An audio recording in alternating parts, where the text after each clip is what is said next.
Welcome friends.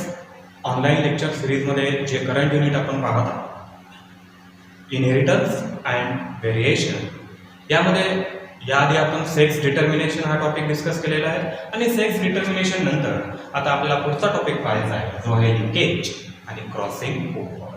हा जो complete topic आहे, topic of linkage and crossing over, it is related with the phenomenon of chromosomal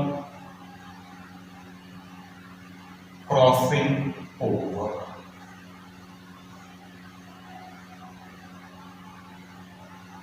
A character हे topic आहे कशाशी related, तर chromosome मध्ये जे काही क्रॉसिंग ओव्हर ऑकर होणार, the concept of crossing over जो आधी आपण पाहिलेला आहे, विच ऑकर्स ड्युरिंग मियोसिस. आणि मियोसिस हे एका टाईपचा सेल डिव्हिजन, आणि हे सेल डिव्हिजन फक्त एका पर्टिक्युलर टाईपच्या सेलमध्ये होताना आपण पाहिलेलं आहे, the cells called as the germ cell. आणि या जर्म सेल्स मध्ये होणार आहे division during the prophase first.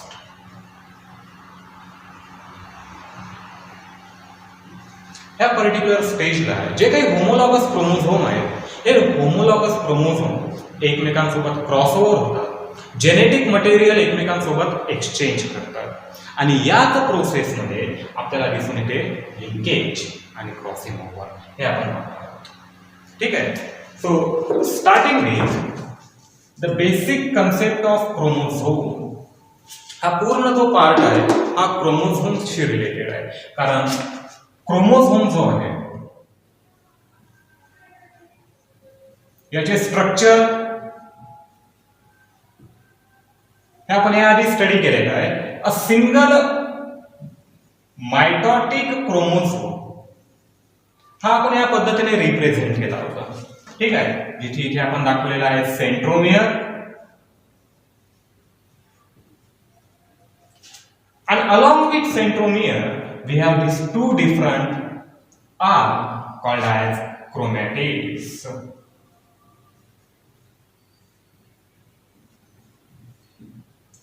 ठीक आहे. हा पार्ट आपण आधी पाहिलेला आहे. आपण क्रोमोझोमचं कंप्लीट स्ट्रक्चर आधी स्टडी केलेलं आहे. क्रोमोझोमला आपण म्हटलेलं आहे फिजिकल बेसिस ऑफ इनहेरिटन्स. आता हा जे टर्म आहे physical basis of inheritance, the meaning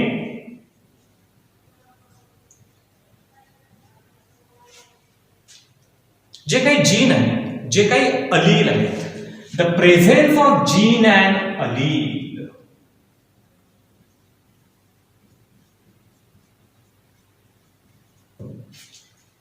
हे कशावर असणार का? क्रोमोझोमवर लोकेटेड. द लोकेशन, जीन आणि अलील यांचं जे काही लोकेशन आहे याला म्हटलं होतं आपण लोकाय, कॉल्ड ॲज जीन लोकाय. आणि त्याच्यानेच आपण याला म्हटलं होतं फिजिकल बेसिस ऑफ इनहेरिटन्स. जेवढे काही जीन्स आहेत, जेवढे काही अलील्स आहेत, all these genes and all these alleles are located on these two chromatids. वेगवेगळ्या स्पेसीज मध्ये वेगवेगळ्या टाईपचे क्रोमोझोम प्रेझेंट आहेत, त्यांचा नंबर हा वेगवेगळा आहे, आणि प्रत्येक क्रोमोझोमवर प्रेझेंट असणारा जो जीन नंबर आहे हा सुद्धा वेगवेगळा आहे. A given chromosome, for example, तर आपण हा एक क्रोमोझोम कन्सिडर करत आहे, so on this single chromosome it may contain 100 different gene loci. कदाचित यावर 100 जीन प्रेझेंट असू शकतात, किंवा कदाचित 1000ही जीन प्रेझेंट असतील, किंवा 10 जीन्स सुद्धा प्रेझेंट असू शकतात. जीन्स म्हटलं तरी चालेल, त्याला अलील म्हटलं तरीही चालेल. हे आधी आपण पाहिलेलं आहे. जीन आणि अलील नथिंग बट द सेम. मग हा जो पर्टिक्युलर क्रोमोझोम आहे, ह्या स्पेसिफिक क्रोमोझोमवर प्रेझेंट असणारा हे वेगवेगळे जे जीन्स आहेत, मे बी या टाईप मध्ये हे प्रेझेंट असू शकतात. फॉर एक्झाम्पल इथे आपण घेत आहे like this one, this will be our gene A, gene B and gene C. ठीक आहे. मग अशा एका क्रोमोझोमवर कितीही प्रकारचे जीन्स प्रेझेंट असू शकतात, वेगवेगळ्या नंबरमध्ये जीन प्रेझेंट असू शकतात. The collection of all these gene loci, हे जेवढे काही जीन्स आहेत, व्हेरिएबल्स आहेत, या सर्व जीन्स, या सर्व जीन लोकायचं जे काही कलेक्शन आहे किंवा त्यांचे जी काही टोटल आहे ना, टोटल नंबर आहे, या टोटल नंबरला इथे म्हटल्या जाते लिंकेज.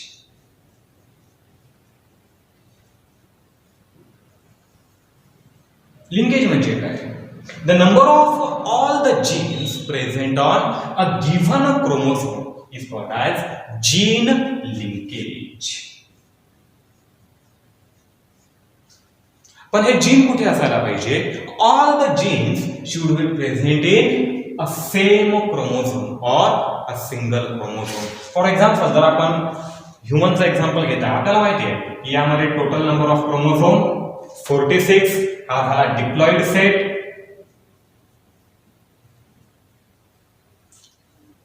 23 हा होईल haploid set, haploid set of chromosome. ठीक आहे. पण एका सिंगल क्रोमोझोम मध्ये जेवढ्या काही नंबर मध्ये जीन्स प्रेझेंट असणार, कलेक्टिव्हली या सर्व जीन्स मिळून तयार होतो एक जीन लिंकेज, आणि यालाच म्हटल्या जाते लिंकेज ग्रुप. ही पुढची टर्म आपल्याला पाहिजे. लिंकेज ग्रुप काय? Linkage group is the total number of chromosome present in individual. पण टोटल नंबर काय असायला पाहिजे? हॅप्लॉइड असायला पाहिजे, डिप्लॉइड कन्सिडर करायचा नाहीये. So the linkage group is always equals to haploid set of chromosome.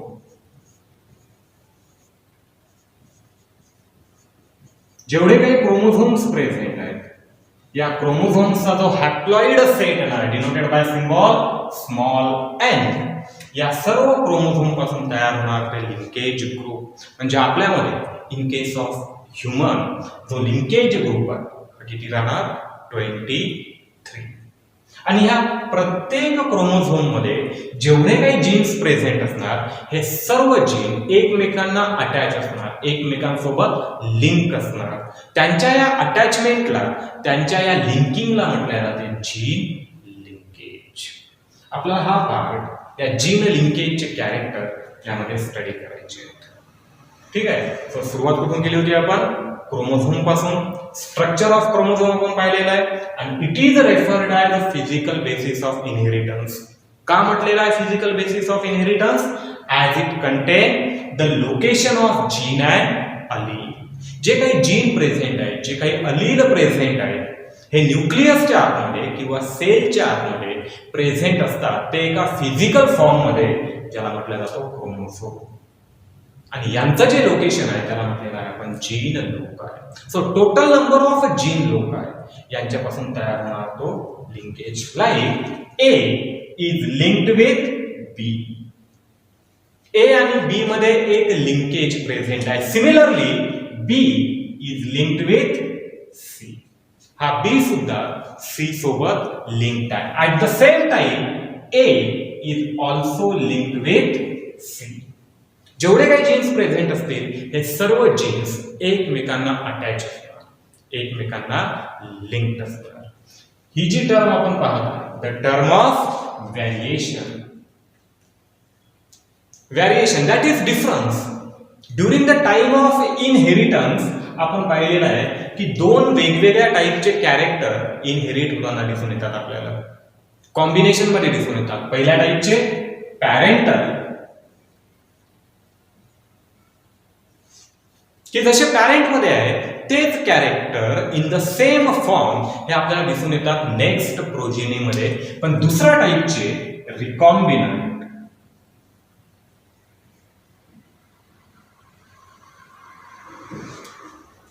Recombinant जिथे कॉम्बिनेशन झालेलं आहे, जिथे वेगळेपणा आलेला आहे, जिथे नवीन कॅरेक्टर ऍड झालेले आहे. So variation is directly linked with recombinant character, कारण तिथे वेगळेपणा येतो. आणि हे वेगळेपणा येण्यासाठी, हे व्हेरिएशन येण्यासाठी, नवीन कॅरेक्टर इंट्रोड्यूस होण्यासाठी, जसं आपण पाहिलेलं आहे मेंढेच्या डायब्रिड क्रॉस मध्ये सुद्धा हे आपण पाहिलेलं आहे.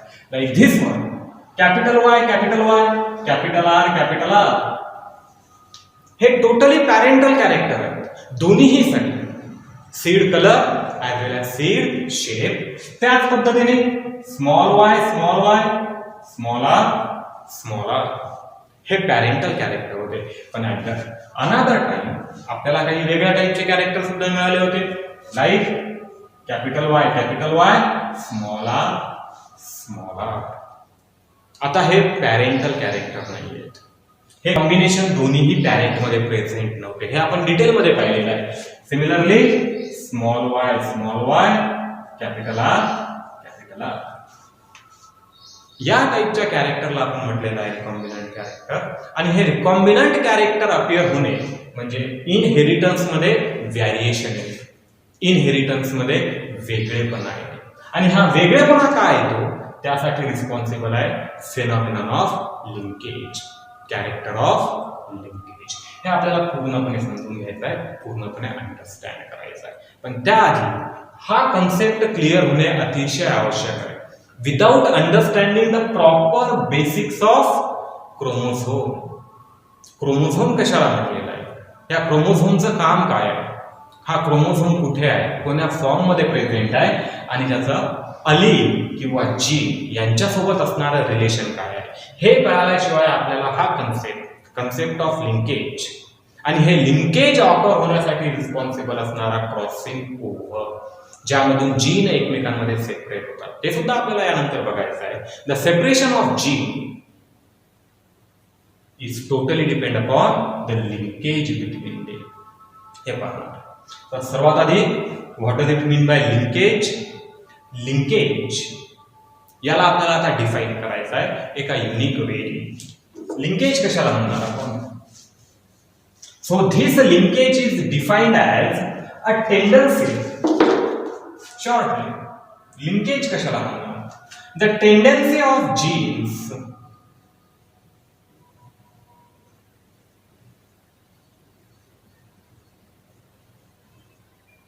और अलील्स, जे काही जीन्स आहेत किंवा जे काही अलील्स आहेत यांच्यामध्ये प्रेझेंट असणारी टेंडन्सी. कोण्या प्रकारची tendency, the tendency of genes और alleles to remain together,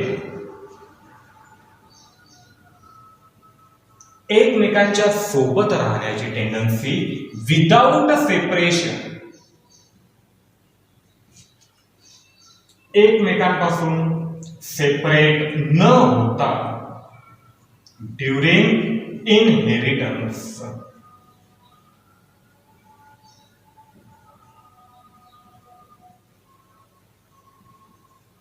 is called as linkage. Linkage ही क्रोमोझोमची प्रॉपर्टी आहे. लिंकेज या क्रोमोझोमवर प्रेझेंट असणारे जीन किंवा अलील यांच्यामध्ये प्रेझेंट असणारी प्रॉपर्टी आहे. जसं आपण इथे पाहिलेलं आहे, we have this particular type of chromosome. आपल्याकडे हा एक क्रोमोझोम आहे आणि ह्या क्रोमोझोमवर आपल्याकडे जीन्स प्रेझेंट आहे, like A, B, C, D, E आणि एस. आता एका क्रोमोझोम मध्ये जेवढे काही जीन्स प्रेझेंट आहेत या सर्व जीन्सचा मिळून तयार होणार एक लिंकेज ग्रुप. हे सर्व फ्रॉम ए टू एस. मग कदाचित वेगवेगळ्या क्रोमोझोम मध्ये हा नंबर वेगवेगळा असू शकतो. In a given chromosome the total number of gene और allele present forms a linkage group. They gives rise a linkage group. आणि ह्या एका लिंकेज ग्रुपमध्ये प्रेझेंट असणारे हे जेवढे काही जीन्स आहेत हे सर्व जीन एकमेकांसोबत अटॅच असतात. आता यांची प्रॉपर्टी पाहिजे आपल्याला. यांचं एक कॅरेक्टर आहे जे आपण इथे डेफिनेशन मध्ये सांगितलेलं आहे. पहिला word tendency. They tend to remain together. हे एकमेकांच्या सोबत राहण्याचा प्रयत्न करतात फॉर मॅक्झिमम टाइम, जास्तीत जास्त वेळेस एकमेकांच्या सोबत राहण्याचा प्रयत्न करणार. कोणावेळेस, at the time of inheritance. जेव्हा हे पुढच्या जनरेशन मध्ये जातात, फ्रॉम पॅरेंटनं to the generation of progeny, हे जीन्स जे आहेत हे एकमेकांपासून सेपरेट होणार नाही, एकमेकांच्या सोबतच पुढच्या जनरेशन मध्ये जाण्याचा प्रयत्न करणार. या टेंडन्सीला म्हटलं जाते टेंडन्सी ऑफ लिंकेज किंवा ॲबिलिटी ऑफ लिंकेज. आणि असं नाही आहे की हे जीन्स एकमेकांपासून सेपरेट होणार नाही, nothing at all, not at all. हे जीन्स सेपरेट सुद्धा होतात, पण त्यासाठी एक फॅक्टर रिस्पॉन्सिबल आहे, the factor called as strength of linkage. दोन जीन मध्ये प्रेझेंट असणारे स्ट्रेंथ, हे दोन जीन एकमेकांपासून सेपरेट होणार नाही. For example gene A and gene B पुढच्या जनरेशन मध्ये जाताना जेव्हा यांच्यामध्ये क्रॉसिंग ओव्हर ऑकर होणार, मिओसिस होणार, सेल डिव्हिजन, त्यामधली एक पर्टिक्युलर फेज प्रोफेज फर्स्ट, त्यामध्ये पॅचिटिनी जिथे क्रॉसिंग ओव्हर ऑकर होते, कदाचित हे दोन जीन एकमेकांमध्ये सेपरेट होणार. सेपरेट का होणार? कारण इथे दोन होमोलॉगस क्रोमोझोम प्रेझेंट राहतील. दोन्हीही होमोलॉगस क्रोमोझोमचे जे सिस्टर क्रोमॅटिड आहे हे एकमेकांसोबत ओव्हरलॅप होणार. ओव्हरलॅप झाल्यानंतर जेनेटिक मटेरियल एक्सचेंज करणार. पण हे जेनेटिक मटेरियल एक्सचेंज होतानाही जीन ए आणि जीन बी किंवा जीन ए बी सी किंवा जीन ए आणि जीन सी हे जास्तीत जास्त वेळेस for the maximum number of time एकमेकांच्या सोबतच पुढच्या जनरेशन मध्ये जाण्याचा प्रयत्न करतात. त्याला म्हटलं जाईल स्ट्रेंथ ऑफ लिंकेज. हा एक जनरल फिनॉमिनॉन आहे दोन जीन्स मध्ये प्रेझेंट असणारा. आणि धिस स्ट्रेंथ, या लिंकेजची स्ट्रेंथ काय? This strength is depend upon the distance between jeans.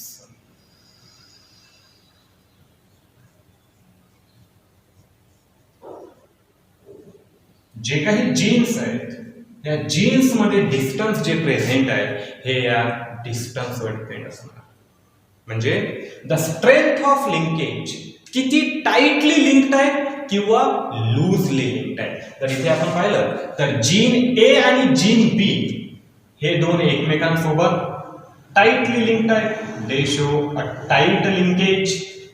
पण याच वेळेस जर आपण दुसरं एक्झाम्पल घेत आहे, जीन ए आणि जीन यांच्यामध्ये प्रेझेंट असणारा linkage it will be a loose type of linkage. कारण इथे रोल प्ले करतो स्ट्रेंथ ऑफ लिंकेज, जो डायरेक्टली डिपेंड असणार डिस्टन्स. आणि यांच्यामधलं relation, the strength of linkage is always inversely proportional to distance. हे रिलेशन हे युनिव्हर्सल रिलेशन आहे प्रत्येक स्पेसिस मध्ये. जिथे या टाइपचे होमोलॉगस क्रोमोझोम प्रेझेंट आहेत, हायर अॅनिमल्स मध्ये, प्लांट्स मध्ये, जिथे क्रॉसिंग ओव्हर ऑकर होणार, जिथे मिओसिस ऑकर होणार, या सर्वांमध्ये the strength is depend on the distance between. मग काय आहे? As we have minimum distance,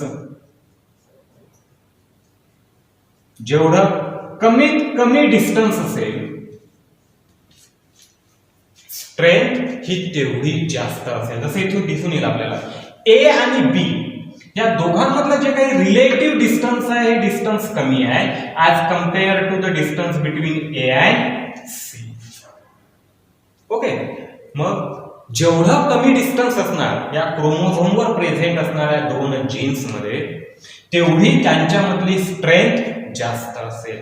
जेवढी जास्त प्रमाणात स्ट्रेंथ तेवढे त्या जीन्सला म्हटलं जाईल tightly linked genes. So minimum distance, maximum strength. हा पहिला भाग. आणि दुसरा मॅक्झिमम डिस्टन्स, मिनिमम स्ट्रेंथ. मग जीन्स सेपरेट कोणते होणार?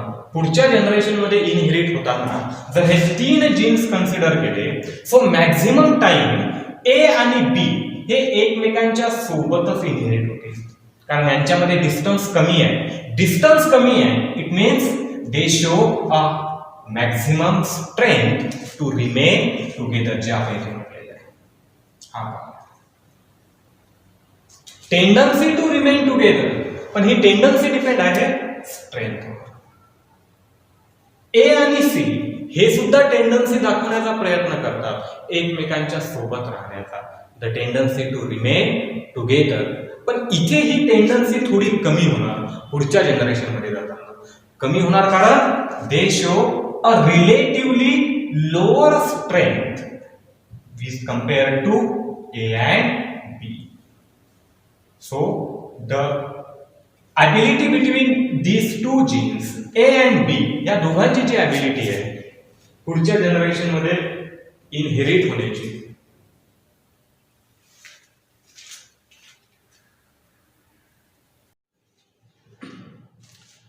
ठीक आहे. तर the tendency between A and B is greater than that of A and C at the time of inheritance. आणि कोणत्या प्रकारची tendency? The tendency to remain within same chromosome. एकाच क्रोमोझोम मध्ये राहण्याची टेंडन्सी. कदाचित हा gene C at the time of genetic material exchange जे काही ऑकर होणार at the time of crossing over during the pachytene stage, त्या पर्टिक्युलर इव्हेंटला कदाचित हा सी या क्रोमोझोम मधून याच्या होमोलॉगस क्रोमोझोम मध्ये जाईल आणि मे पॉसिबल तिथे प्रेझेंट असलेला दुसरा एखादा लाईक द रेसेसिव्ह अलील हा यामध्ये शिफ्ट होईल जेनेटिक मटेरियल एक्सचेंज होताना. पण ए आणि बी एकमेकांपासून सेपरेट होणार नाही. हे दोन्हीही जीन्स ज्या ओरिजिनल क्रोमोझोम मध्ये प्रेझेंट आहे त्याच क्रोमोझोम मध्ये प्रेझेंट राहतील आणि पुढच्या जनरेशन मध्ये जसेच्या तसे इनहेरिट होतील. याला म्हटलं जाते linkage. So it is the ability or tendency of two or more genes. इथे एक फॅक्ट आहे की मिनिमम 2 जीन्स आवश्यक आहे. जेव्हा आपण लिंकेज ही टर्म अप्लाय करणार it must apply to minimum 2 genes. मग हे कोणतेही 2 जीन्स असू शकतात यामध्ये. We can apply the linkage for A and E. A आणि ई चं सुद्धा आपल्याला लिंकेज काढता येऊ शकते. ए आणि एफ यांच्यामधलं सुद्धा आपल्याला लिंकेज काढता येऊ शकते. पण मिनिमम आपल्याला 2 जीन्स किंवा 2 अलील्स हे यासाठी आवश्यक आहेत. ठीक आहे. आणि 2 पेक्षा जास्त आपण पूर्ण लिंकेज ग्रुप घेऊ शकतो. लाईक ए अँड बी हा जर एक ग्रुप घेतला तर याला आपण सी सोबत कम्पेअर करू शकतो, याला आपण डी सोबत किंवा ह्या एंटायर एबीसी ला या डीई एच सोबत याला वेगवेगळ्या प्रकारे कंपाईल केले जाते, वेगवेगळ्या प्रकारे स्टडी केले जाते. सो टेंडन्सी ऑफ जीन्स पण किती लागणार इथे? 2 ऑर मोर, 2 किंवा 2 पेक्षा जास्त genes to remain together within the same chromosome, एकाच क्रोमोझोम मध्ये राहण्याची ॲबिलिटी. हे क्रोमोझोम मधून बदलणार नाही at the time of inheritance. आणि हे at the time of inheritance कधी येणार? हे एकमेकांपासून सेपरेट कधी होते? जसं आपण इथे पाहिलेलं आहे at the time of gamete formation. हे एकमेकांमधून सेपरेट कधी होणार? कोणत्या इव्हेंटला होणार? तर गॅमेट तयार होताना. कारण तिथेच क्रॉसिंग ओव्हर होणार, तिथेच हे 2 एकमेकांमधून सेपरेट होणार. या कंप्लीट प्रोसेसला म्हटलं जाईल लिंकेज. एका क्रोमोझोम मध्ये प्रेझेंट असणारे जेवढे काही जीन्स आहेत त्यांना म्हणायचं आपल्याला लिंकेज ग्रुप. जेवढे क्रोमोझोम्स राहतील या सर्व क्रोमोझोम, पण सर्व क्रोमोझोम म्हणजे haploid set of chromosome, diploid नाही. So the haploid set of chromosome present in a given organism represents the linkage group. त्या ऑर्गॅनिझम मध्ये प्रेझेंट असलेला लिंकेज ग्रुप रिप्रेझेंट करतो.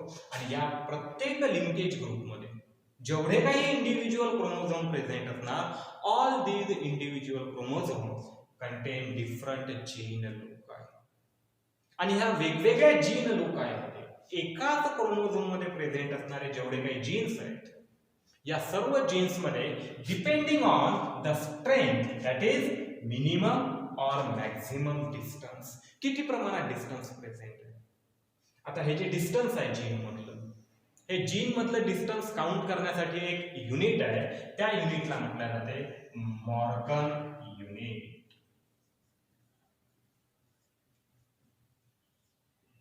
Denoted by symbol MU. ठीक आहे, हे नॅनोमीटर मध्ये प्रेझेंट असणारा पार्ट आहे मॉर्गन युनिट. कारण हा कम्प्लीट जो कन्सेप्ट आहे, हा कम्प्लीट कन्सेप्ट डिस्कवर केलेला डॉक्टर TH मॉर्गन यांनी, discover by doctor TH Morgan. त्याच्याने याला मॉर्गन युनिट असं म्हटलं जाते.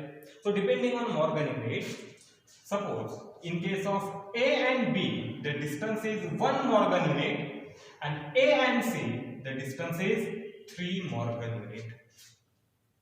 But according to the strength, ability of A and B will be maximum. कारण यांच्यामधलं डिस्टन्स 1 मॉर्गन युनिट आहे, डिस्टन्स कमी आहे as compare to A and C, जिचे डिस्टन्स 3 मॉर्गन युनिट आहे, विच इज ग्रेटर. त्यामुळे नेक्स्ट जनरेशन मध्ये जाताना हे दोन्हीही एकमेकांपासून कमी वेळा सेपरेट होते किंवा कदाचित कधीही सेपरेट होणार नाही. But in case of A and C they tend to separate at certain occasion. हे एकमेकांपासून काही वेळेस सेपरेट होतील. हे आपल्याला यासोबत लिंक करता येईल. हे जे एक्झाम्पल आहे, ह्या एक्झाम्पल सोबत लिंकेजचा कन्सेप्ट हा खूप चांगल्या प्रकारे आपल्याला लिंक करून पाहता येतो. जर आपण कन्सिडर करत आहे हे दोन्हीही जीन्स किंवा दोन्हीही अलील एकाच क्रोमोझोमवर प्रेझेंट आहे, तर आपल्याला हे पाहता येईल. ठीक आहे, आता या लिंकेजचे टाइप्स पडतात. Basically the linkage is of 2 type.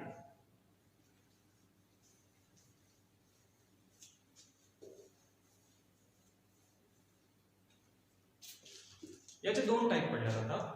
पहिल्या टाइपच्या लिंकेजला म्हटलं जाते कंप्लीट लिंकेज.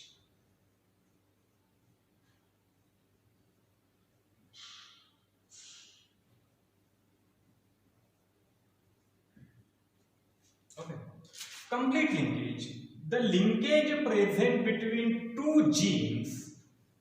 या एका क्रोमोझोम मध्ये प्रेझेंट असणारे जे 2 जीन्स आहेत, for example A and B, यांच्यामध्ये प्रेझेंट असणारा पहिल्या टाइपचं लिंकेज असू शकते complete linkage. So the complete linkage, the tendency between 2 or more than 2 genes, 2 किंवा 2 पेक्षा जास्त जीन्स मध्ये प्रेझेंट असणारी टेंडन्सी टू इनहेरिट, यांचं जे काही इनहेरिटन्स आहे फॉर मल्टिपल जनरेशन.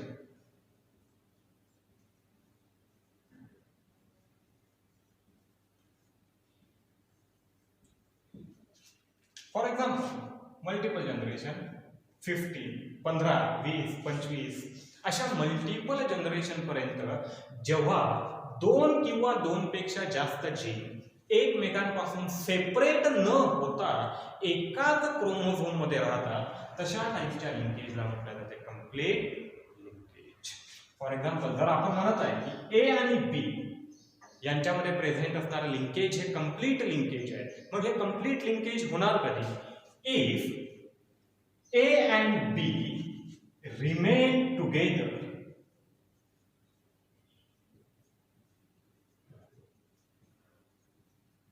जर A आणि B एकमेकांच्या सोबत राहत आहे, 2 जीन लोक आहेत आणि फक्त सोबत राहणार नाही, along with remaining together, it is also important that they should inherit together. पुढच्या जनरेशन मध्ये या दोन्ही जीन्सनी एकमेकांच्या सोबतच इनहेरिट व्हायचं आहे. पण कोण्या प्रकारे इनहेरिट व्हायचं आहे? रिमेनिंग और they should present within the same chromosome.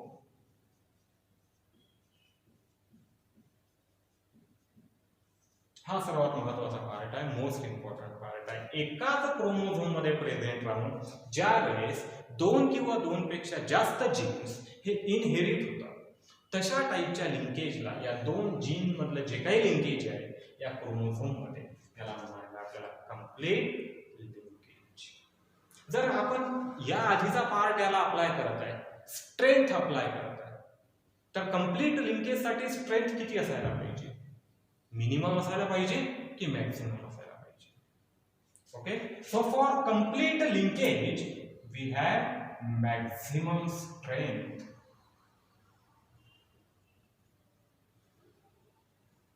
या दोन जीन्स मधली जी काही स्ट्रेंथ आहे ही असायला पाहिजे मॅक्सिमम, आणि जर स्ट्रेंथ मॅक्सिमम आहे तर यांच्यामधलं डिस्टन्स हे असेल मिनिमम, तरच याला म्हटलं जाईल कम्प्लीट लिंकेज. जर a given pair of gene A, gene B दोन आहेत किंवा दोन पेक्षा जास्त आहेत, 4 आहेत, 5 आहेत, 10 आहेत, जेवढे काही आहेत तेवढे, without separating from each other, मग हे गॅमेट तयार होताना असेल, जेनेटिक मटेरियल एक्सचेंज होताना असेल, कोण्याही कंडिशनला असेल, हे दोन किंवा दोन पेक्षा जास्त जीन्स एकमेकांमधून सेपरेट न होता त्याच क्रोमोझोम मध्ये प्रेझेंट राहणार, आणि याच क्रोमोझोम मधून पुढच्या जनरेशन मध्ये, पुढच्या प्रोजेनीमध्ये इनहेरिट होणार, तर तशा टाईपच्या लिंकेजला म्हटलं जाते कम्प्लीट लिंकेज.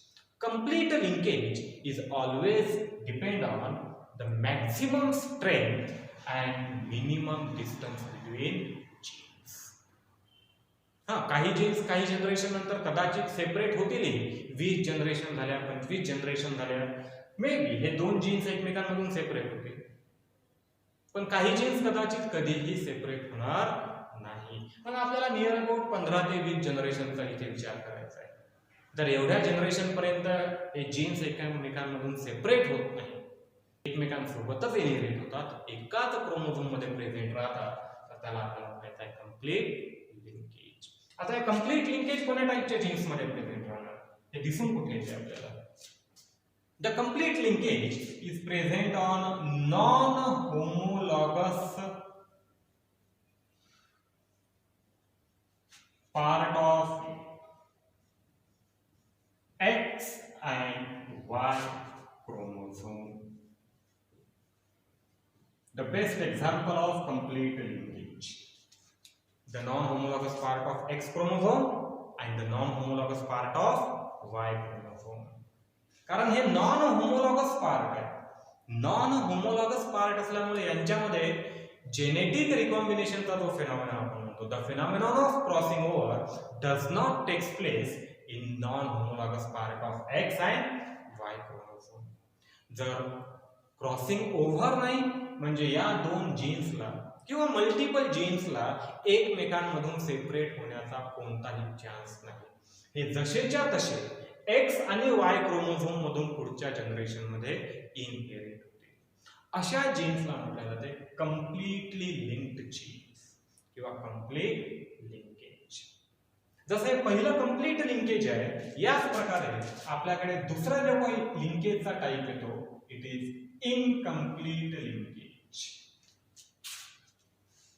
इनकम्प्लीट लिंकेज कम्प्लीटच्या एक्झॅक्ट अपोजिट, म्हणजे कम्प्लीट लिंकेज मध्ये हे एकमेकांपासून सेपरेट होणार नाही, but in case of incomplete linkage these two genes tend to get separate from each other.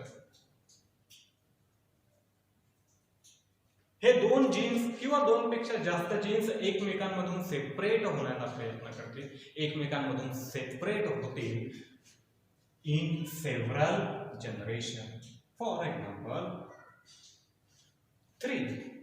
3 generation पर्यंत हे दोन जीन्स एकमेकांच्या सोबतच आहे, त्याच क्रोमोझोम मध्ये प्रेझेंट आहे, पण 3 जनरेशन झाल्यानंतर पुढच्या जनरेशन मध्ये हे दोन जीन्स एकमेकांमधून सेपरेट होतील, त्यानंतर पुन्हा 2 जनरेशन पर्यंत एकमेकांच्या सोबत राहतील, आणि once again in the next generation these two genes get separate from each other. म्हणजे सेव्हरल जनरेशन झाल्यानंतर जीन्स हे एकमेकांमधून सेपरेट होण्याची टेंडन्सी दाखवतात. यामागे रिझन याच्या अपोजिट जे आपण पाहत आहे, here we have minimum strength. कारण या दोन जीन्स मधली जी काही स्ट्रेंथ आहे to remain together, in the same chromosome, एका क्रोमोझोम मध्ये राहण्याची आणि एकाच क्रोमोझोम मधून पुढच्या जनरेशन मध्ये इनहेरिट होण्याची. To remain in same chromosome and inherit from the same chromosome in the next generation, ही जी काही टेंडन्सी आहे ही टेंडन्सी कमी आहे. आता हे टेंडन्सी कमी असण्याचं कारण may be the distance between two genes is greater. आता काय दिसून येईल आपल्याला, ए आणि बी या दोन जीन्स मधलं डिस्टन्स हे एकमेकांपासून जास्त आहे, एकमेकांपासून दूरपर्यंत येत आहे. मग याने होणार काय, काही जनरेशन पर्यंत कदाचित हे दोन्ही जीन्स एकमेकांच्या सोबत राहतील. They may tend to remain together for few generation, and after few generation, occasionally or at several times, these two genes eventually get separate from each other. Naturally, जी काही प्रोसेस आहे आपली क्रॉसिंग ओव्हरची पॅचिटिनी स्टेजमध्ये genetic materials exchange होणारी, इथे हे दोन jeans एकमेकांपासून separate होणार. का सेपरेट होणार, कारण यांच्यामध्ये स्ट्रेंथ मिनिमम आहे. स्ट्रेंथ मिनिमम असण्याचं कारण डिस्टन्स मॅक्सिमम, इनव्हर्सली प्रोपोर्शनल आहे. डिस्टन्स जास्त आहे त्याच्याने टेंडन्सी किंवा लिंकेजची स्ट्रेंथ कमी आहे. या टाईपच्या लिंकेजला म्हटलं जाते इनकम्प्लीट लिंकेज. आता हे इनकम्प्लीट लिंकेज कुठे पाहायला मिळेल आपल्याला, it is generally present in homologous part of x and Y chromosome, आणि त्यासोबतच जे काही ऑटोझोम्स आहेत या ऑटोझोम्स मध्ये, तसं कंप्लीट लिंकेज सुद्धा ऑटोझोम्स मध्ये आपल्याला पाहायला मिळेल, इनकम्प्लीट लिंकेज सुद्धा ऑटोझोम्स मध्ये आपल्याला पाहायला मिळेल. सिमिलरली कंप्लीट अँड इनकम्प्लीट या दोन्ही टाईपचे लिंकेज हे आपल्याला पाहायला मिळतील एक्स ॲज वेल ॲज वाय क्रोमोझोम कनेक्टिव्हिटी. ठीक आहे, तर या पुढच्या लेक्चरमध्ये आपल्याला या पुढचा पार्ट पाहायचा आहे. पण त्याआधी जे काही ई बुक तुम्हाला अपलोड केलेलं आहे ग्रुपवर, या ई बुक मध्ये पेज नंबर 59 बायोलॉजीचं जे बुक आहे, या बायोलॉजीच्या बुकमध्ये पेज नंबर 59 यावर हा complete topic of linkage and crossing over, हे जे काही आता आपण पाहिलेलं आहे, लिंकेजची डेफिनेशन, त्यानंतर कंप्लीट आणि incomplete linkage, characters of linkage, हे या पेज नंबर 59 वर तुम्हाला दिलेले आहे. तर हा व्हिडिओ पाहिल्यानंतर किंवा हा व्हिडिओ पाहत असताना सोबतच तुम्ही ते पेज नंबर 59 वरचा मॅटर वाचू शकता, ज्यामुळे हा जो काही पार्ट आहे हा पार्ट तुम्हाला अजून चांगल्या प्रकारे कळून येईल. तर पुढच्या लेक्चरमध्ये आपल्याला पाहायचं आहे सेक्स लिंकेज आणि त्याचे कॅरेक्टर. थँक्यू.